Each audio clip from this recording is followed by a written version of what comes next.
ہم متحدہ عرب امارات کی عوام کے ساتھ، متحدہ عرب امارات کے لوگوں کے ساتھ ان کے غم میں برابر کے شریک ہیں۔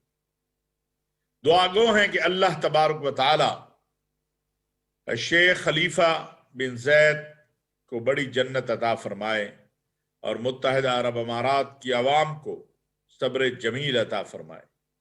پاکستان، عالم اسلام، عالمی دنیا ایک انسان دوست، ایک انسانوں سے محبت، انسانوں سے ہی نہیں بلکہ دنیا میں اگر ہم بہت سارے کام دیکھتے ہیں تو ہمیں نظر آتا ہے کہ شیخ خلیفہ بن زید نے انسانیت کے ساتھ ساتھ دیگر مخلوقات جو ہیں، خواہ وہ چرند پرند ہیں، خواہ کوئی کسی جگہ انہیں اطلاع ملی کہ وہاں پر جانوروں کے مسائل ہیں، آپ دیکھیے کہ آپ کو پتہ چلے گا کہ انہوں نے کوشش کی کہ ہر جان کی مدد کی جائے، حفاظت کی جائے۔ یہ ایک دکھ کا لمحہ ہے، کرب کا لمحہ ہے، افسوس کا لمحہ ہے، اور جیسے میں نے عرض کیا کہ ہم اپنے بھائیوں کے ساتھ اس غم اور افسوس کے لمحے میں ان کے ساتھ کھڑے ہیں۔ ناظرین، پاکستان کی جو موجودہ صورتحال ہے میں اس پہ کچھ بات کرنا چاہتا ہوں۔ لگ ایسا رہا ہے، ایک طرف معاشی مسائل ہیں، اس میں کوئی شک نہیں ہے، اس سے انکار نہیں کیا جا سکتا ہے۔ جس طرح ڈالر جو ہے وہ بڑھ رہا ہے، اسٹاک ایکسچینج کا معاملہ ہے، باقی چیز۔ دوسری طرف ایک سیاسی بحران کی کیفیت بھی پیدا کرنے کی کوشش کی جا رہی ہے، اور اس سے اب بات آگے بڑھتی چلی جا رہی ہے، بات رک نہیں رہی۔ عجیب المیہ یہ ہے کہ ایک دن ایک بات کی جاتی ہے، اس کی تردید کی جاتی ہے، اس کی صفائی دی جاتی ہے، دوسرے دن پھر وہی بات کر دی جاتی ہے۔ سیاستدان ایک دوسرے کو بہت کچھ کہتے آئے ہیں جو نہیں کہنا چاہیے، اور کہتے رہیں گے۔ ہماری سیاست اتنی میچور کب ہو جائے گی کہ ہم ایک دوسرے کا اس طرح احترام کرنے لگ جائیں جس طرح 80s یا اس سے پہلے تھا، 80 کی دہائی سے پہلے تھا، بلکہ 90 کی دہائی میں بھی۔ اب تو بالکل ہی معاملات خراب ہو گئے ہیں۔ پھر اس کے ساتھ ساتھ فوج کو بلا وجہ پکڑ کے گھسیٹ کے معاملات میں ملوث کرنے کی کوشش کرنی۔ بہت احترام کے ساتھ میں یہ بات کہنا چاہتا ہوں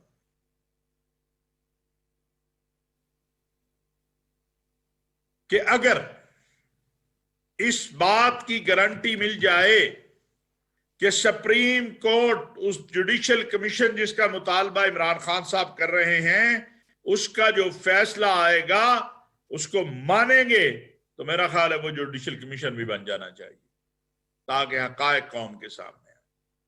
لیکن اس کی گارنٹی کون دے گا کہ اگر وہ ان کے حق میں فیصلہ نہ ہوا تو وہ نہیں مانیں گے؟ یہ بھی ایک سوال ہے جو قوم کے ذہن میں ہے۔ دوسری بات، یا تو آپ طے کر لیں کہ سیاسی جماعتوں کو بھی فوج نے چلانا ہے، پاکستان کے سلامتی کے اداروں نے چلانا ہے، تو پھر تو عمران خان صاحب کے جو گلے شکوے ہیں وہ درست مانے جاتے ہیں۔ اور اگر فوج نے اپنا کام کرنا ہے اور سیاسی جماعتوں نے اپنا کام کرنا ہے، تو پھر یہ کہنا کہ جناب میرے بندے ٹوٹ کر بھاگ رہے تھے، فوج پکڑ کر یا ملک کے سلامتی کے اداروں نے پکڑ کر واپس کیوں نہیں لائی، تو یہ تو فوج کا کام نہیں ہے۔ اگر یہی کام انہوں نے کرنا ہے تو پھر آپ ان کا آئینی رول کو لکھ دیں،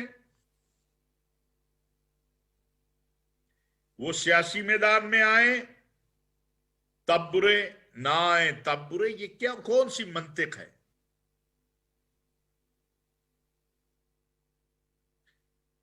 بدقسمتی یہ ہے کہ وہ لوگ جو ہمیشہ پاکستان میں فوج کے خلاف ایک بیانیہ بنانا چاہتے ہیں، ان کو موقع مل گیا ہے اور وہ ڈبل کھیل رہے ہیں۔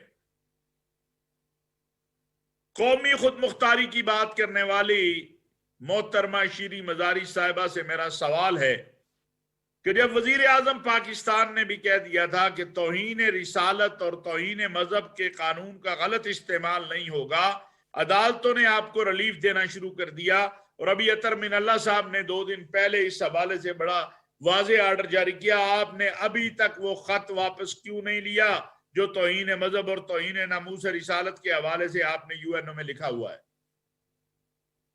اور باقی کیا یہ ملک کی خود مختاری کے خلاف نہیں ہے؟ کیا یہ مداخلت کی دعوت نہیں ہے؟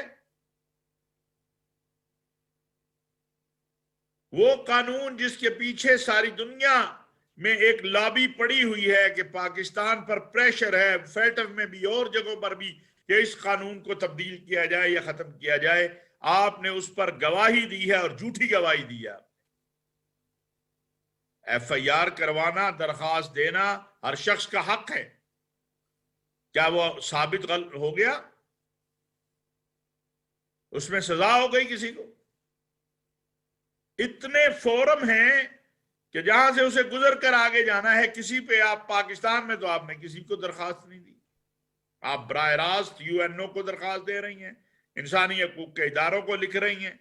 تو اس سے معلوم ہوتا ہے کہ آپ مداخلت کی تو خود دعوت دے رہی ہیں، آپ مداخلت کے خلاف نہیں ہے، بلکہ مداخلت کو کہہ رہی ہے کہ جلدی آؤ۔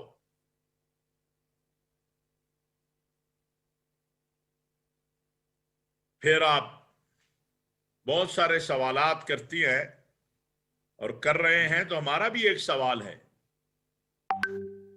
کہ 40 ایم این اے جو تحریک انصاف کے ادھر سے ادھر جا رہے تھے، انہیں روکنا فوج کا کام تھا؟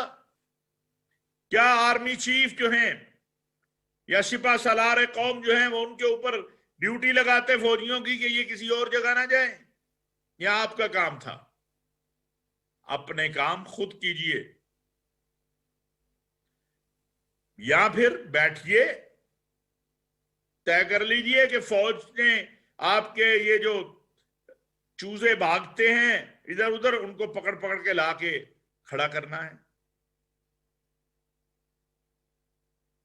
کل خان صاحب نے بھی بہت ساری باتیں کی ہیں۔ اصل بات یہ ہے، اگرچہ خان صاحب کی ٹیم بڑے افسوس کے ساتھ یہ کہنا پڑتا ہے کہ ہماری تو اپنی جماعت ہے پاکستان علماء کونسل، اور ہم اپنے فیصلے خود کرنے میں خود مختار ہیں، اور ہم نے کیا ہے؟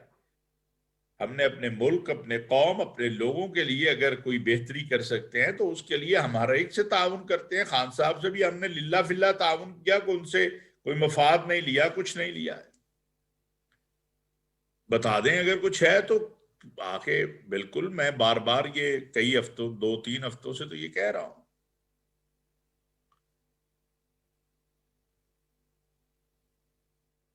گزارش یہ ہے کہ کوئی حد بندی ہوتی ہے، کہیں کوئی ریڈ لائن ہوتی ہے، لگتا تو یہ ہے کہ اب ساری ریڈ لائنیں کراس کر دی جا رہی ہیں اور ملک کو ایک انارکی کی طرف لے جانے کی کوشش کی جا رہی ہے۔ حکومت کے لیے، ریاست کے لیے لمحہ فکریہ بنتا چلا جا رہا ہے، اس میں کوئی شک نہیں ہے۔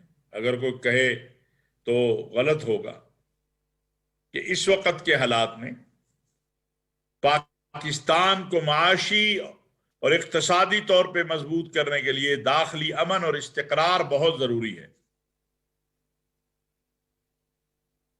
داخلی امن اور استقرار پوری دنیا میں آج ایک بات کہنا چاہتا ہوں، میں اس وقت ملک سے باہر ہوں، پاکستان میں انویسٹمنٹ کرنے کے لیے پوری دنیا میں لوگ راغب ہیں، آنا چاہتے ہیں، لیکن وہ ان حالات کی وجہ سے رکے ہوئے ہیں۔ انہیں نہیں پتا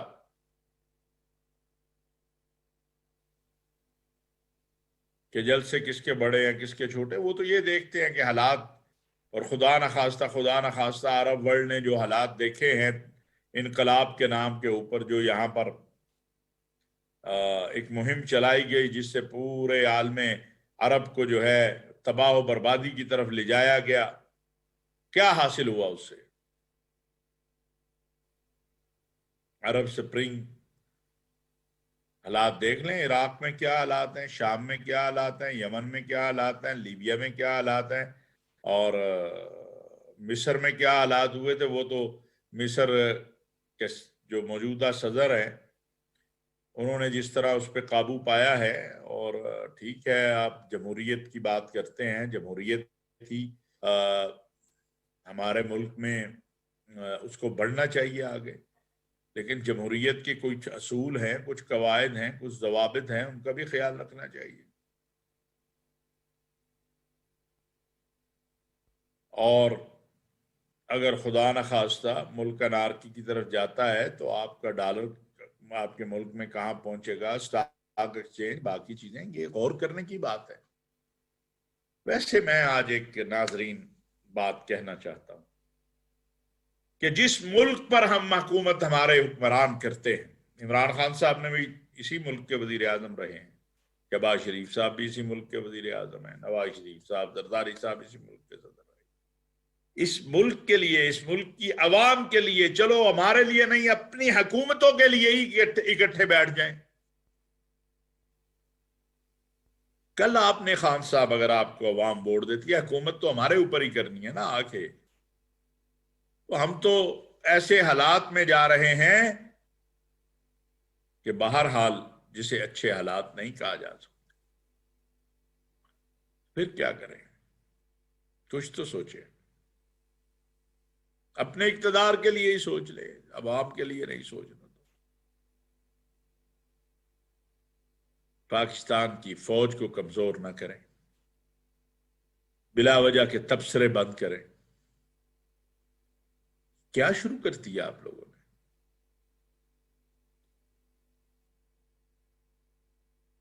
ایک ادارہ آپ کا ہے جو آپ کے ملک کی بقا اور سلامتی کا ضامن ہے۔ میں ایسے نہیں کہہ رہا ہوں، میں عالم عرب، عالم اسلام کا ایک طالب علم ہوں، اور عالم عرب، عالم اسلام کے احوال سے آگاہ ہوں۔ میں جو کہہ رہا ہوں اس کو سمجھنے کی کوشش کیجئے۔ لیبیا میں جو کچھ ہوا اسے پڑھیے، اور ہمارے تمام سیاسی مذہبی قائدین کو اسے پڑھنا چاہیے، اس لیے کہ پاکستان میں بھی یہ حالات بنانے کی کوشش کی جا رہی ہے۔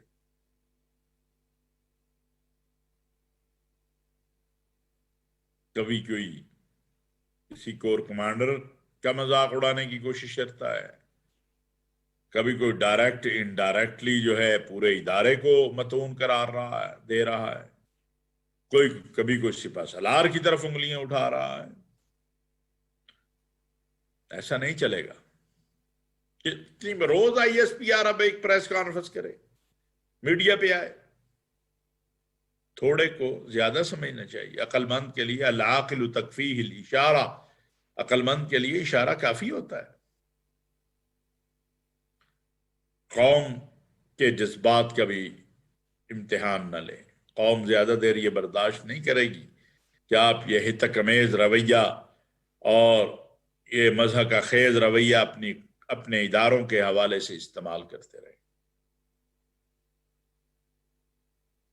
ہمارے قابل فخر ہماری فوج ہے، جس کے تربیت یافتہ ارض حرمین شریفین کا دفاع کر رہے ہیں، جو مسلمانوں کا مقدس ترین مقام ہے، جس کے تربیت یافتہ آج عراق میں، فلسطین میں، ہر جگہ پر آپ کو پاکستانی فوج کی خدمات اور پاکستانی فوج کا وقار اور عزت اور احترام آپ کو روز روشن کی طرح نظر آتا ہے۔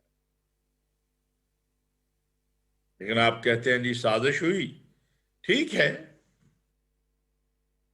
ہم تو اس کا انکار نہیں کرتے ہیں، امریکی مراسلہ موجود ہے، اس میں جو چیزیں موجود ہیں، لیکن یہ جو آپ کے ایم این ایز بھاگے،